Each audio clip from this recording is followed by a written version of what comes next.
Assalamualaikum warahmatullah. Mga mahal naming taga-subaybay, alam nyo ba ang mundo na ito ay maikli lamang?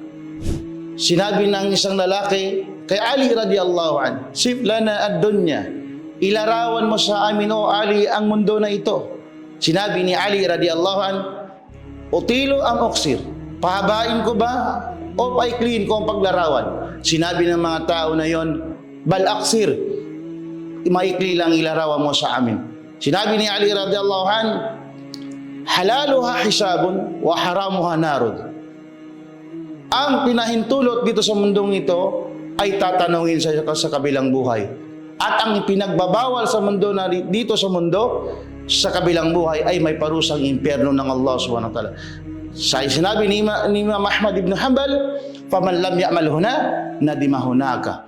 At sino man ang di gagawa ng kabutihan dito sa mundo, pagsisisihan niya sa kabilang buhay. Mga kapatid, habang tayo ay nabubuhay, may pag-asa tayong gumawa ng kabutihan dito sa mundo upang tayo maligtas sa kabilang buhay.